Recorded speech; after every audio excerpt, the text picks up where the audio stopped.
요한복음 21장 9절부터 19절 같은 말씀을 봉독해 드리겠습니다.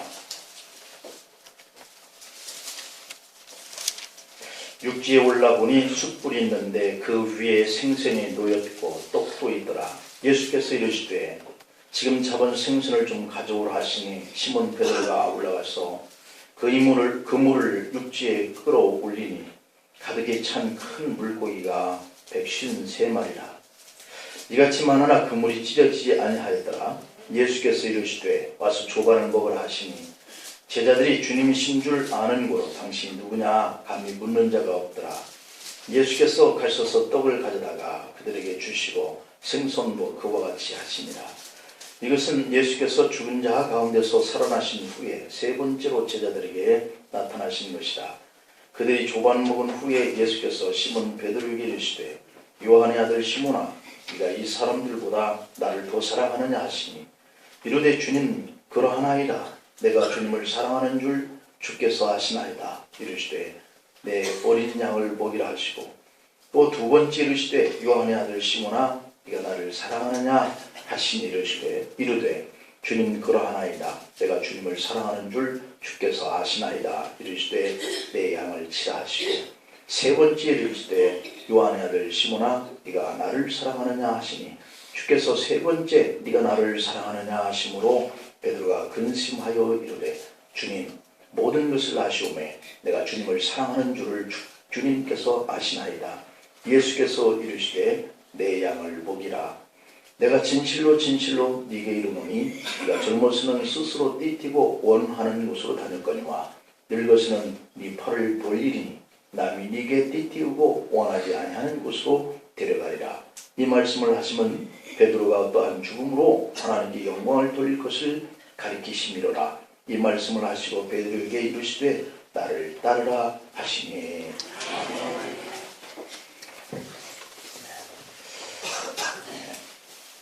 잔잔한 이슬비가 내려서 몸을 적시는 것처럼 찬양은 우리의 마음을 적시어 주네요.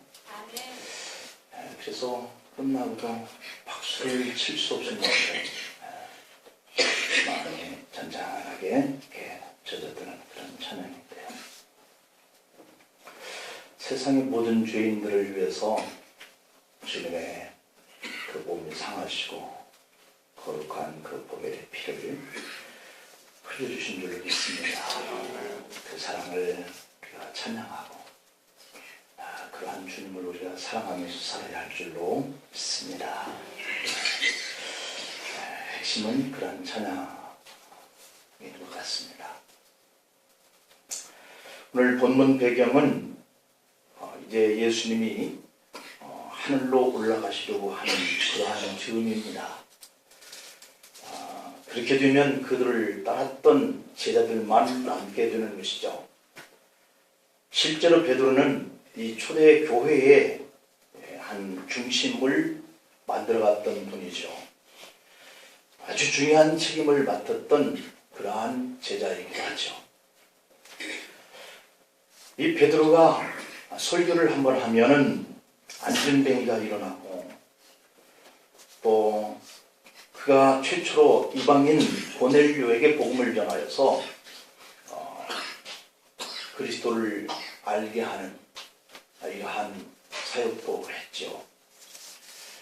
이렇게 한번 가서 복음을 전하면 3,000명씩 회개하고 그 수가 더해가는 이런 역사를 일으켰던 이런 베드로, 이방인들에게 첫 번째 복음을 전할 그러한 기회를 만들었던 그런 베드로, 그분이 처음부터 그랬던 분은 아니었다라고 하는 것을 오늘 우리는 성경을 통해서 잘 알고 있습니다.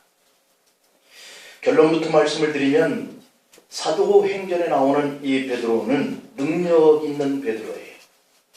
그래서 한번 그의 손길만 닿으면 병든 자 안진뱅이도 일어날 수 있는 그러한 능력의 결과가 나타났는데 그 같은 계기가 일어나게 되어지는 그 과정을 보니 주님이 만져주신 때문이었다라고 하는 거예요. 교회를 맡기기 위해서 주님은 베드로를 가르치셨고 준비를 하셨습니다. 오늘 본문 요한복음 21장을 보면 우리는 베드로를 만지시는 예수님의 모습을 발견할 수가 있어요. 베드로를 만지시는 예수님이 오늘은 저와 여러분들을 만지심으로 능력 있는 그리고 변화가 일어나는 그러한 사명자들이 될 수 있기를 축복합니다. 오늘 본문 속에서 우리는 그러한 의미의 몇 가지 교훈을 생각해 볼 수 있는데, 하나는 하나님의 만지심입니다. 하나님이 여러분을 만져주시기를 축복합니다. 성경 속에는 믿음의 영웅들이 참 많이 나와요. 그런데 그 영웅들이 처음부터 타고난 영웅이 아니었고요, 하나님 앞에 서서 그들이 조금씩 만들어져 가면서 영웅이 되었다라고 하는 거예요. 성경에 나오는 모든 인물들도 어찌 보면 우리와 똑같은 그러한 성정을 가진 사람이라, 그러니 보통 사람과 같은 그런 인물들이라는 얘기인데, 그런 사람들도 있고 어찌 보면 부족하고 못난 그런 죄인의 몸을 가졌던 사람들이 참 많이 있어요. 그러나 그들이 하나님의 만져주심을 통해서 달라졌다라고 하는 거예요. 하나님은 베드로를 통해서 이 사실을 증명하고 있는 거예요. 사실 베드로는 예수님을 3번씩이나 부인했던 사람이에요. 신학자들은 그런 베드로에게 트라우마가 있다라고 말을 합니다. 상처인데요. 이 트라우마는 다른 말로 말하면 정신적으로 외상을 입었다라고 하는 뜻이거든요. 우리 몸만 외상을 입어서 상처가 나는 그런 의미가 아니라 우리의 영혼도, 우리의 마음도 외상을 입는 거예요. 그게 트라우마예요. 뭔가 정신적으로 장애가 일어났다는 뜻이거든요.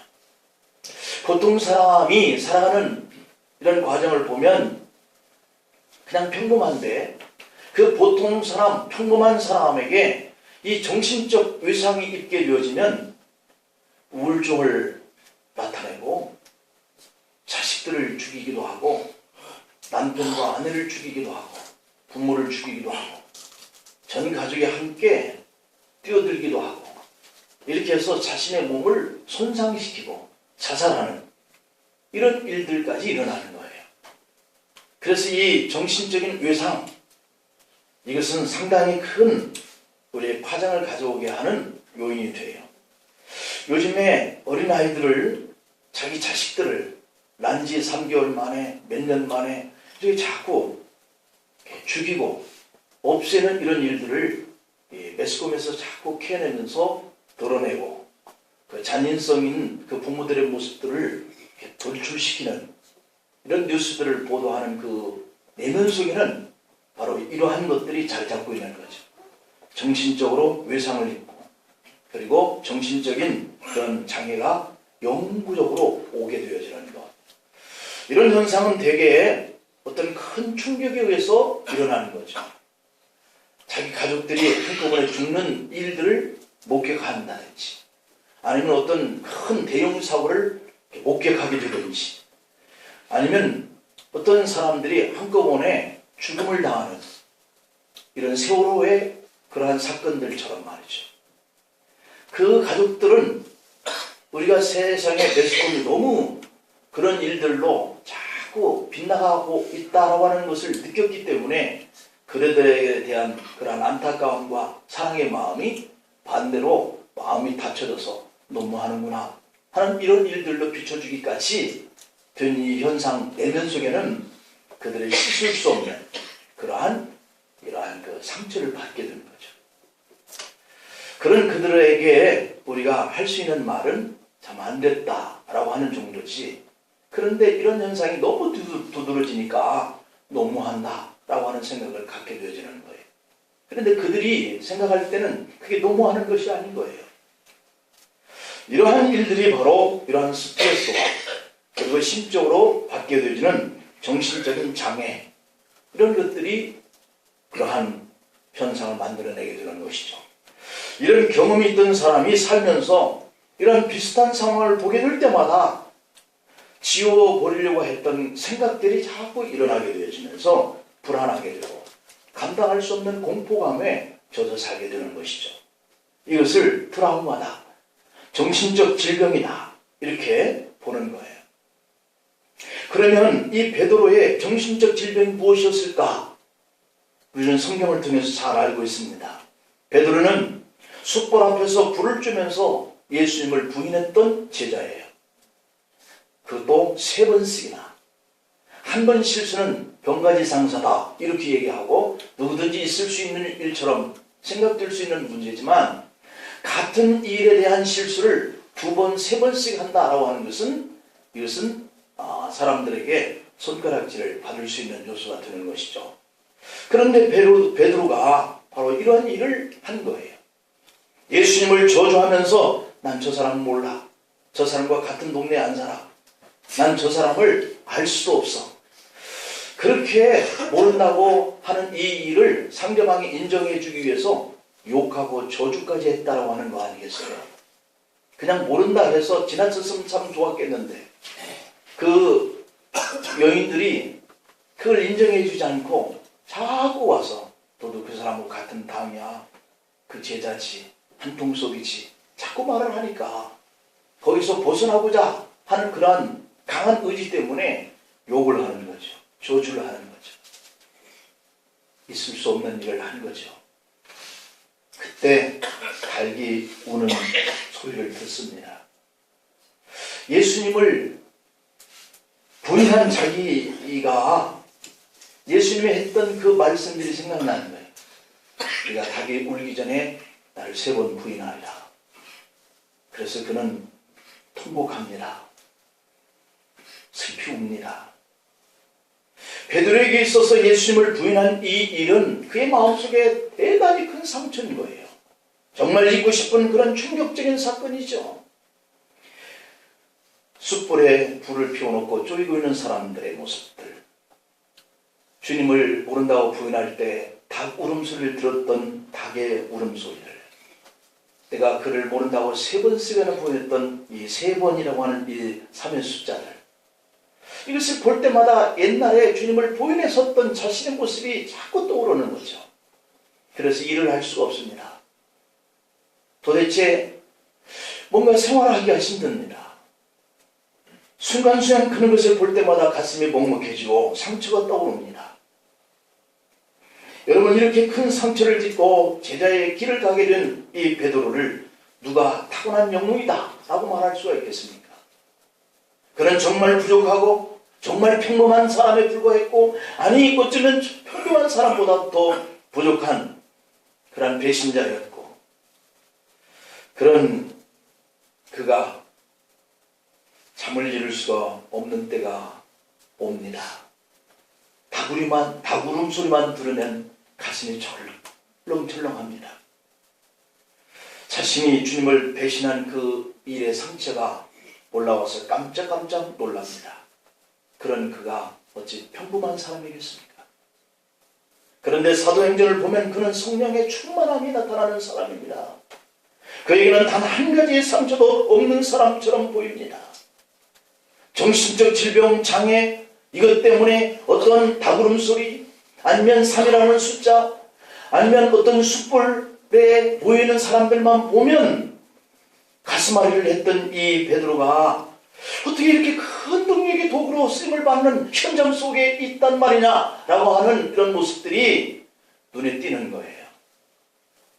그것은 바로 요한복음 21장 사건을 보니 예수님이 그를 치유하고 만져주시는 이런 역사를 통해서 가능했다라고 하는 거예요. 여러분, 상처 때문에 아니면 내 정신적인 그러한 장애 때문에 어떤 사건을 볼 때마다 아픔과 고통이 일어납니까? 주님의 만져주심을 통해서 치료받는 사건이 일어나 이렇게 능력 있는 그런 소명을 감당할 자가 되기를 축복합니다. 두 번째로는 예수님은 상처 있는 우리에게 찾아오시는 분이시다라고 하는 거예요. 찾아오신다. 우리 예수님이 어떤 분이냐면 베드로의 상처를 치료하기 위해서 베드로에게 찾아오시는 거예요.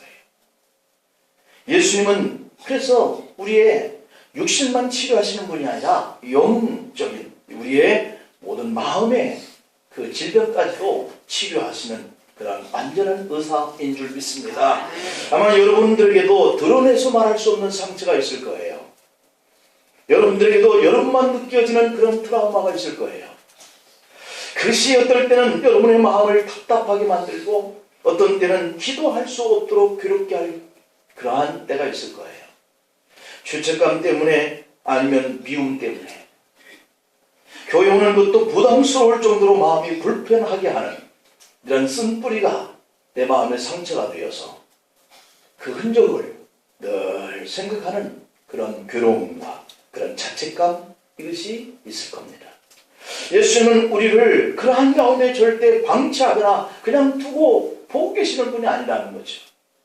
우리가 찾을 힘이 없습니다. 좌절이 오고 두려움이 오고 자책감이 오니까 우리가 스스로 힘을 내서 주님을 찾을 수가 없는 거예요. 바로 그러한 자리에 우리 예수님이 찾아오시는 분이심을 믿기를 바랍니다. 베드로의 상처를 치료하기 위해서 바닷가로 왔습니다. 베드로는 더 이상 부활되신 주님의 소식을 듣고도 갈 수가 없는 거죠. 자책감 때문에, 괴로움 때문에, 부끄러움 때문에, 수치감 때문에. 그래서 예전에 했었던 그냥 고기나 잡으러 가야 되겠다. 몇몇 제자들이 우리도 같이 가. 함께 떠난 것이죠. 그런데 바로 그 현장 속에 베드로를 주님이 찾아오신 줄로 믿습니다. 예수님이 베드로에게 다가오셔서 대화를 하십니다. 제자들이 다 지켜보는 앞에서 예수님은 베드로에게 3번씩 질문하는 거예요. 바로 그 현장 속에서 우리가 기억해야 할 몇 가지 배경이 있어요. 그것은 숯불입니다. 요한복음 18장 18절 말씀을 보면 그때가 추운 고로 종과 하숙들이 숯불을 피우고 서서 쬐니 라고 하는 이 말씀 속에 이 숯불이라고 하는 단어가 강조되고 있는 거예요. 이때가 하필이면 여기저기서 닭이 울때는 새벽녘이었습니다. 하필 예수님은 바로 그 새벽녘에 베드로에게 찾아오셔서 3번의 질문을 하시는 거예요. 요한복음 오늘 본장 21장 15절에 보면 요한의 아들 시몬아 네가 이 사람들보다 나를 더 사랑하느냐? 요한의 아들 시몬아 네가 나를 사랑하느냐? 나를 사랑하느냐? 2가지로 나눠서 묻고 계시죠. 하나는 이 사람들보다 나를 더 사랑하느냐, 그리고 나를 사랑하느냐를 2번 묻고 계셔요. 16절과 17절에서 같은 의미의 물음을 주고 계세요. 예수님은 베드로에게 3번 나를 사랑하느냐, 이것들보다 나를 더 사랑하느냐, 나를 더 사랑하느냐 물었어요. 그 속에는 많은 의미들이 있잖아요. 부인을 했기 때문에 3번씩이나 묻는 그 말에 절대 난 알지 못한다고 조주했던 베드로였기 때문에 이들보다 나를 더 사랑할 수 있느냐, 나를 정말 더 사랑할 수 있느냐. 베드로가 예수님을 3번 저주하면서 부인을 했지만 저는 이 말씀을 대하면서 나는 어쩌면 30번도 300번도 3000번도 더 주님을 부인했을지도 모른다 하는 이런 생각을 가지면서 이 말씀에 도전이 되더라고요. 우리도 성경의 의미들을 내 말씀이다 라고 읽으시려면 바로 이러한 생각을 가지고 대해야 돼요. 나는 이 죄보다, 나는 이 허물보다 몇백 배, 몇천 배는 더 할 수 있겠구나. 그래야 말씀이 은혜가 되고 그래야 깨달음이 될 줄을 믿습니다. 사도행전 1장에 보면 성령 충만한 베드로 앞에는 자신을 만져주셔서 치유해 주신 요한복음 21장에 예수님과의 만남이 있었다는 거예요. 우리가 주님을 만나 상처를 치료받아야 사도행전의 그 능력을 경험할 수 있을 줄로 믿습니다. 사도행전은 어떻게 시작하고 있나요? 요한복음 21장을 보면 베드로에게 찾아오신 예수님 때문에 사도행전의 기적이 일어나요. 실패한 베드로, 도망쳤던 베드로를 찾아오셔서 그의 상처를 만져주시고 회복시켜주시고 예수님은 그에게 나를 더 사랑하느냐? 라고 이렇게 묻는 그 물음을 통해서 베드로가 부인했었던 그 3번의 기억을, 그 상처를 지워주시고 그리고 베드로가 사역을 다시 할 수 있게 하시는 오늘 이 본문의 19절의 말씀에 보면 그렇게 말씀하시죠. 이제 나를 따르라. 다시 나를 따를 수 있는 힘을 주시는 거예요. 우리도 다시 일어나서 우리가 해야 할 일들, 우리가 할 수 있는 일들을 계속 할 수 있기를 축복합니다. 그러기 위해서는 우리의 마음속에 있는 이 상처를 주님을 통해서 치유를 받아야 돼요.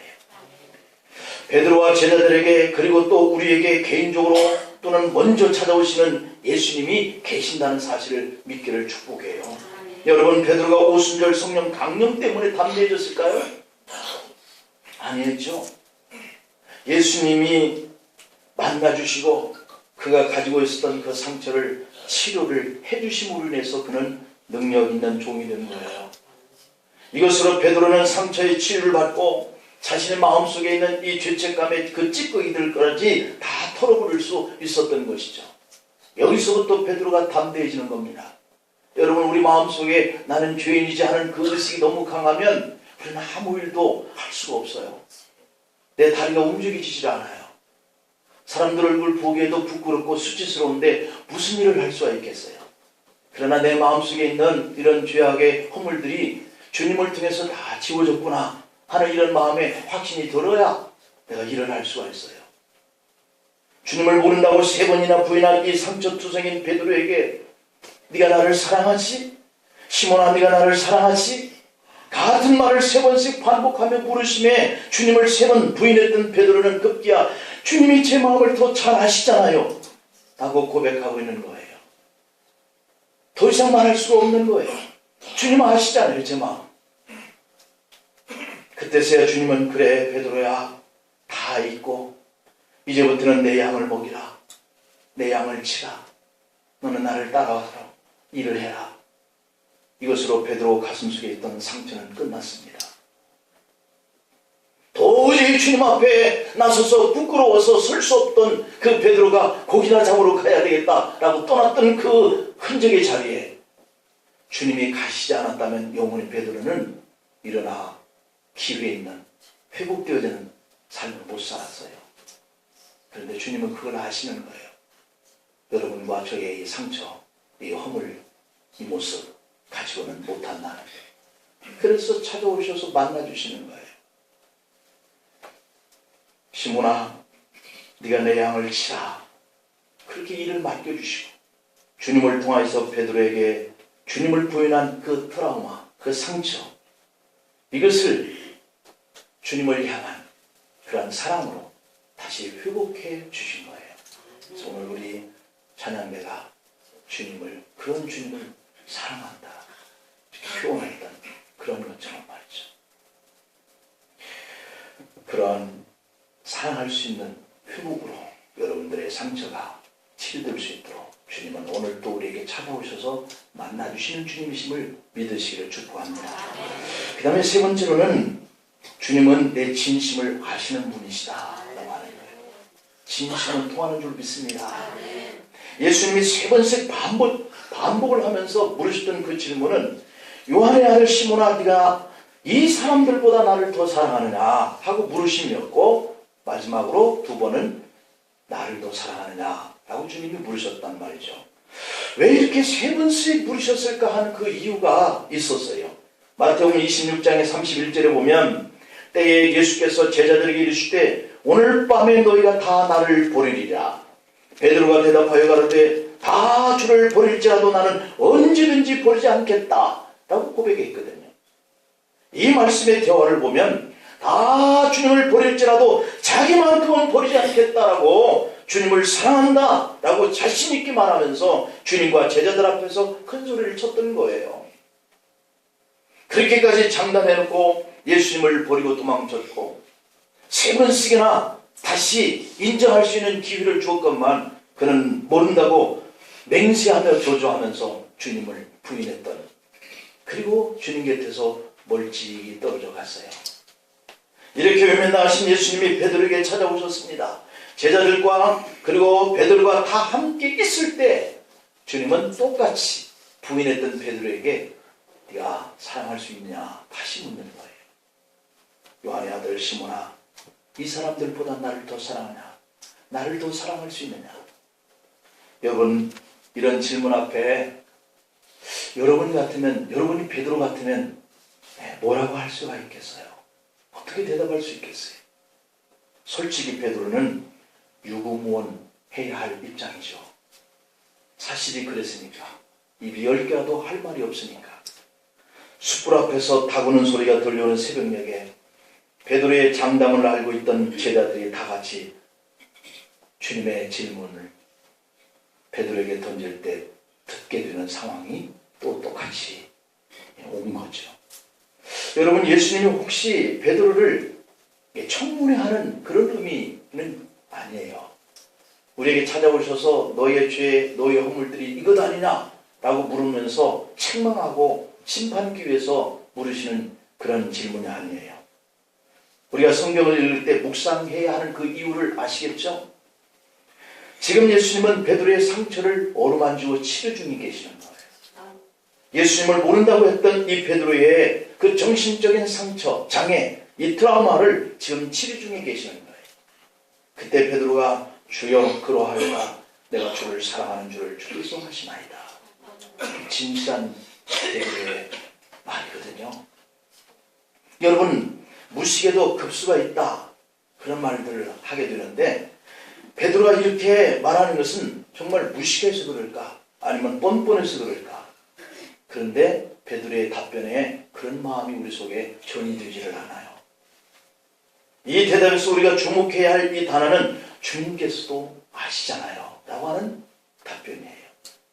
이 말은 정말 우리가 주목해야 할 아주 중요한 말이거든요. 베드로가 얼마 전에 여기 있는 모두가 주를 버릴지라도 자기는 주님을 쫓겠다고 이렇게 장담했던 그러한 베드로, 그가 이제 절대 내가 주님을 버리지 않겠다고 했던 그 말은 허세가 아니었거든요. 정말 그런 각오가 있었거든요. 그런데도 베드로는 그런 상황이 올 때 비참하리만큼 그가 선언했던 그 약속의 말을 지키지 못해요. 그것은 베드로 자신도 알고 예수님도 알고 제자들도 알게 된 것이죠. 그 실패를 맛봤던 베드로가 그럼에도 불구하고 네가 나를 사랑하느냐? 라고 하는 이 물음에 여전히 내가 주를 사랑하는 줄 주님이 아십니다 라고 답변하는 거예요. 베드로 마음에는 예수님은 자기 마음을 알고 계신다라고 확신하고 있는 베드로가 주님의 사랑하는 그런 의미의 말을 전달하고 있는 것이죠. 여러분, 내가 결심을 했다고 해서 그것이 꼭 내가 원하는 결과 되지 아니할 그러한 경우도 우리가 경험하고 있잖아요. 우리가 사실 하겠다고 했던 것을 꼭 하지 못할 때도 오는 경험을 많이 하잖아요. 그런 경험을 우리는 늘 하면서 사는 거예요. 내가 원하는 나 자신과 내가 가진 이 결심이 틀릴 때가 있는 거예요. 그런데도 우리는 다만 최선을 다하는 것뿐이죠. 인생이라고 하는 것이 자기의 자신감만 가지고 성공적인 삶을 살 수 있는 것은 결코 아니에요. 내가 결심한 것만으로 되어지도록 세상의 환경과 사람들은 호락호락하지 않다는 것이죠. 그게 인생이에요. 이것은 참 어리석은 말처럼 들릴지 모르겠지만 이것이 어찌 보면 진리인 것이죠. 그런 죄와 허물 속에 우리가 살아가고 있는 거예요. 어쩌면 베드로도 최선을 다했는데 예수님을 부인했는지도 모르죠. 베드로는 정말 주님을 사랑했는데 그 결과가 주님을 모른다고 말하게 되는 결과가 나타났으니 스스로도 믿지 못할 그런 상황이 일어난 거예요. 그렇다면 오늘 우리는 어떤가요? 우리도 마찬가지가 아닐까요? 내가 해야 할 일을 최선을 다했는데 실패할 때가 있는 거예요. 그러면 이제 베드로는 어떻게 해야 합니까? 그러면 우리는 이제 어떻게 해야 합니까? 최선을 다해도 좋은 결과가 안 될 수도 있다라고 하는 것을 아는 사람이 할 수 있는 일이 무엇일까요? 베드로의 대답은 그래도 주님을 사랑한다고 말합니다. 그래도 주님께 최선을 다할 수밖에 없는 베드로가 그렇게 답하는 거예요. 그래서 베드로는 주님, 내가 주님을 사랑하는 줄 주님은 아시잖아요 라고 대답을 해요. 여러분은 어떤 분이십니까? 최선을 다하면 여러분이 반드시 원하고 이룬다고 하는 것을 거두고 좋은 결과가 있는 삶을 살아오셨습니까? 아니면 나는 최선을 다했는데 그리고 그 최선을 다한 끝에 결과는 주님께 맡겨야지 라고 생각을 하면서 살아오신 부분들이 많으시죠. 사도 바울은 로마서 7장 15절로 17절에서 나의 행한 것을 내가 알지 못한다 그렇게 얘기하고 있어요. 그러면서 하는 말이 곧 원하는 이것은 행하지 아니하고 도리어 미워하는 것을 행합니다. 이상한 일이죠. 자기가 결단했는데 그 결단한 대로 자기가 움직이지 못하는 것을 느낀 거예요. 이게 이상하다. 왜 내가 생각했던 대로 내가 결심했던 대로 안 될까? 이것이 인생이죠. 그러면서 그는 내 뜻대로 내가 움직이지 못한 자신을 미워했다는 거예요. 이제는 이것을 행하는 자가 내가 아니고 내 속에 거하는 죄가 그랬구나 하는 것을 느낀 거예요. 그리고 로마서 7장 21절 22절에서 그러므로 내가 한 법을 깨달았노니 그 선을 행하기 원하는 나에게 악이 함께 있는 것이구나. 오라 나는 곤고한 사람이구나. 이 사망의 몸에서 누가 나를 건져낼 수 있겠나. 그러한 고백을 하고 있는 그러한 바울의 고민의 모습을 보아요. 바울은 일의 결과가 자기 손에 있다라고 생각하지 못한 그런 답을 얻어요. 그것을 알기 때문에 누가 나를 건져낼 수 있을까 하는 그 대상을 찾기 시작한 것이죠. 아무리 열심히 살아도 내 마음대로 내 결심대로 되지 않을 때 있다는 것을 발견하고 그럼 누가 내게 결심한 이 일의 결과를 좋게 하고 내가 원하는 대로 이끌어갈 수 있는 분이 있을까? 그 대상을 하나님께 드는 거예요. 그 하나님께 향하는 그런 믿음이 우리에게 있기를 소망합니다. 어떨 때는 최악의 결과가 나올 수도 있어요. 왜냐하면 죄악 때문일 수도 있고 사단이 방해할 때일 수도 있는 것이죠. 그럴 때 어떻게 해야 하나요? 그래도 최선을 다해서 주님, 제가 주님을 사랑하는 걸 아시잖아요. 그렇게 고백할 수 있는 답을 우리가 붙들어야죠. 아멘. 이것이 하나님 앞에서 하나님의 사람이 살아갈 수 있는 방법이기 때문이에요. 만약에 해소되었다고 한다면 그 일은 하나님이 이루어주신 것이고 해소도 안 되었다고 한다면 그래도 상관없어요. 결과 때문에 하는 것이 아니라 내가 하나님을 향한 나의 신앙 고백이 하나님을 사랑하는 것이고 바로 내가 해야 할 그런 일이기 때문에 실패했어도 또 주님을 사랑하고 실패했어도 또 내가 일어나서 그 길을 가야 그래야지 자살하고 자식을 죽이고 많은 사람들에게 해코지를 하는 이런 신체적인 장애에 붙들려서 살아가야 한다 라고 생각을 한다면 얼마나 자기 신앙의 점검이죠. 이런 이야기를 하나 들을 수 있겠어요. 어떤 목사님이 부흥사역을 하면서 그에게 큰 능력들이 나타나는 거예요. 그래서 여러 곳을 다니면서 이러한 축사의 사역을, 이런 능력의 사역을 계속 했어요. 그런데 어떤 날 어떤 분이 당신이 하는 그 일을 보니 그 일은 성령을 힘입어서가 아니라 귀신을 힘입어서 하는 일 같다 하는 이런 충격적인 이야기를 들어요. 그러면서 그는 고민에 빠져요. 2년 동안을 고민 속에 고민을 하는 일에 빠져요.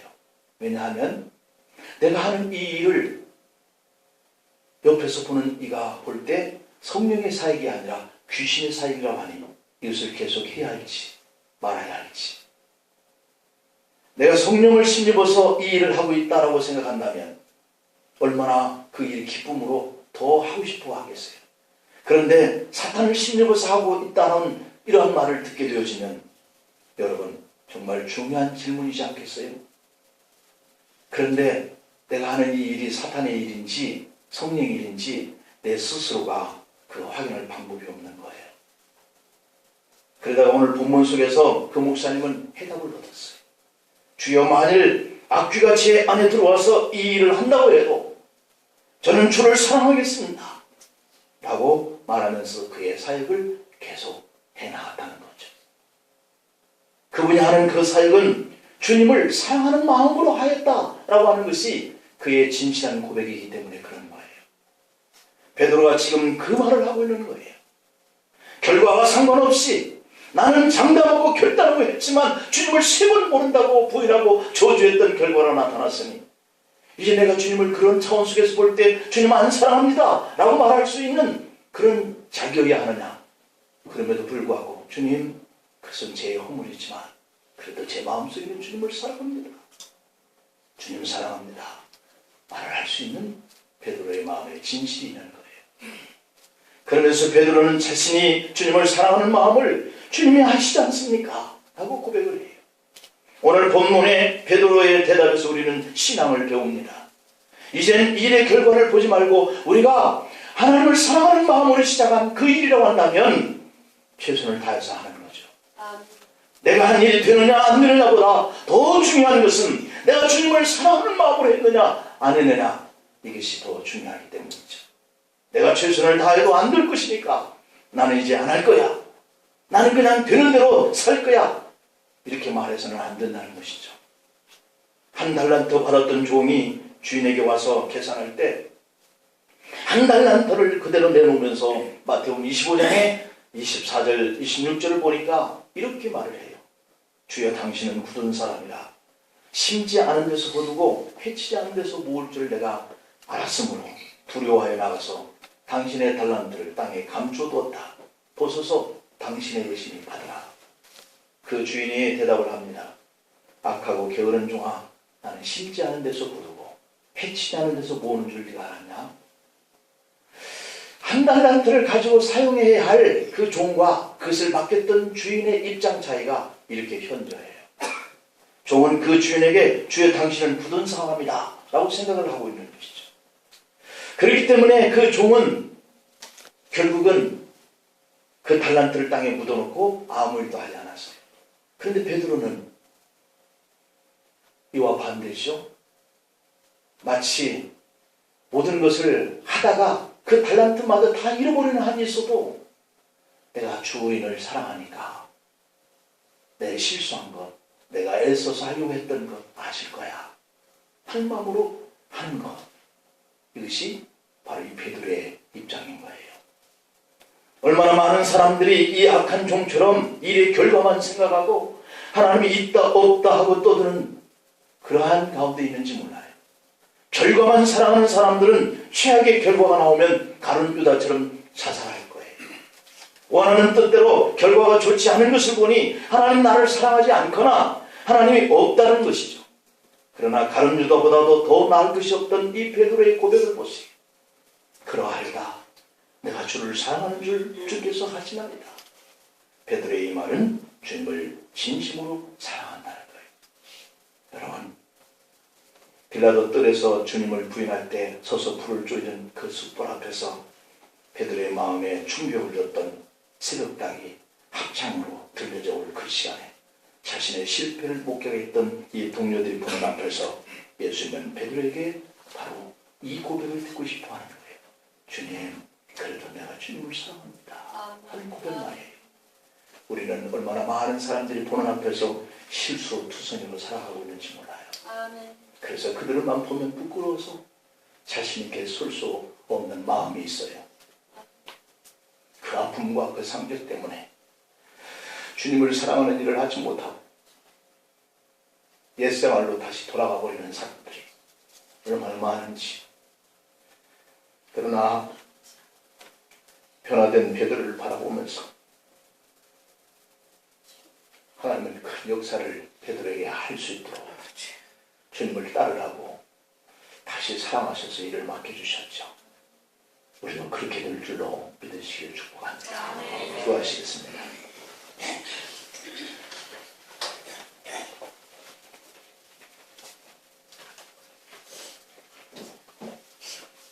아버지 하나님, 가룟 유다처럼 인생을 포기하고 죽어야 할 존재들이지만 베드로처럼 주님 사랑하시는 줄 아시잖아요. 고백하며 그 자리에 머물러 주님의 치료를 받고 이제는 내 어린 양을 먹이라, 내 양을 치라, 이를 맡겨주시면서 나를 따르라, 그 말씀을 붙들고 나아가 3,000명씩 5,000명씩 회개하는 그런 놀라운 축복의 자리에 쓰임을 맡은 베드로처럼 오늘 우리의 허물과 이러한 상처들을 치료받기를 원합니다. 우리도 주님이 다시 주시는 그런 기회를 붙들고 큰 일을 하기를 원합니다. 남은 여생 주님이 기뻐하시는 뜻을 쫓아 일하기를 원합니다. 할 수 있거든요. 무슨 말이냐고 하셨던 주님, 능력 주시는 자에서 모든 것을 하게 하여 주옵소서. 예수님의 이름으로 기도하옵나이다.